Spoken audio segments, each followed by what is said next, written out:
Hi everyone, Nikki Buckaloo here at Seniors Real Estate Institute. I'm here to answer the question today, what is the topic I should give for short talks out in my community?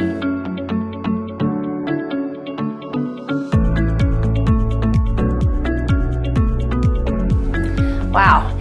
Sometimes you guys give me questions that are that seem easy to answer, but they're not always easy to answer. So I could give you a few topics that I've delivered or that others have delivered that have worked well, but I think it might be better to give you some advice on how to evaluate what topic you should choose on a case-by-case basis. So here's a little bit of advice, and then I'll give you a couple of topics at the end. So number one, ask the program coordinator or program chair that's asking you to speak. Ask them what it was they hoped you would speak on when they asked you to speak. Because chances are they have an idea of what topic they're looking for based on what they know about you and your expertise. And then when they tell you, let's say they say downsizing, or let's say they say, I want you to talk about the market. You might ask them, what makes you think I need to talk about that? What's going on in your group, or what are you hearing from people that makes you think this topic is important? And let them tell you their story. Now, what I've found is that a lot of times it's a selfish request, right? They're going through it. They have questions. They're curious, and they assume that the other people in their group probably are curious too. They may or may not be. But that will help you to determine does the program chair want to know this information, or does the group really want to know this information? The other thing you want to know is you want to know the makeup of the group.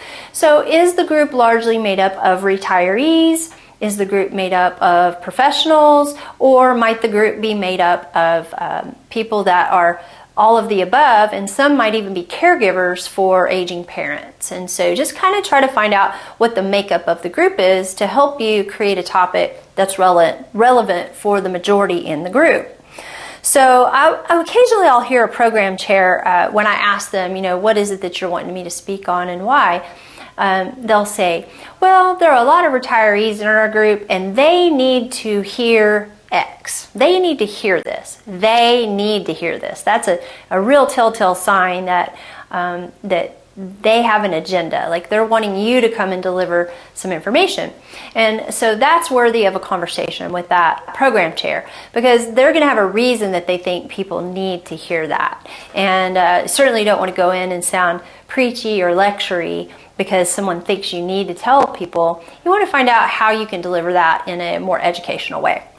Okay, so if you're going to do a talk at a Rotary Club, a Kiwanis Club, a Chamber of Commerce event, something like that, where they give you 15 to 20 minutes, maybe 30 if you're lucky, there is absolutely no way you can deliver everything you're going to want to deliver or everything that they're going to want to hear in that period of time.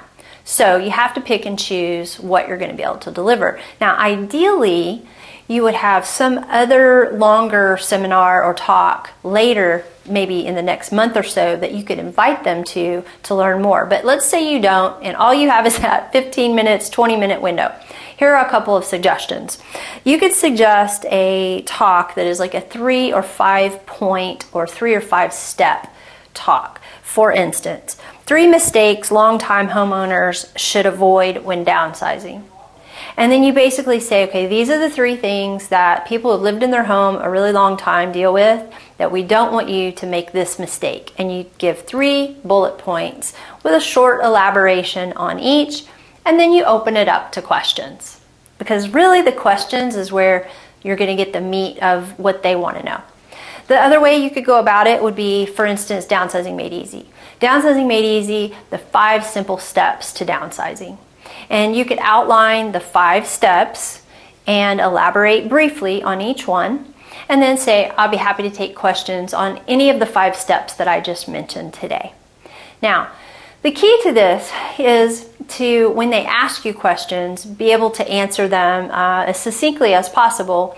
And unfortunately, a lot of times people ask very personal, very specific questions, which require a lot more information. And you want to table those, right, till after the meeting. You'll talk with them in person. The only thing I would say in closing on this topic is the thing you want to make sure you're doing is being respectful of the time that they've given you. So if they said 15 to 20 minutes, be clear, is it 15 or is it 20? And if it's 20, that you stop at 20. And at the very least, you acknowledge it and you say, I've used my 20 minutes. So do you want to extend that time, or do I need to make sure that I answer these questions after the meeting for folks who still have their hands up? Because by honoring their time and respecting their time, chances are they'll ask you back. But if you go long and they're having to get the hook to get you off the stage, chances are that'll be the last time that you get to speak there. So just be really conscientious about your time. I hope that's been helpful, and you're going to do great. Just go talk to lots of people, share as much as you can. Don't stress too much over the details, and I'll see you next time on the next video.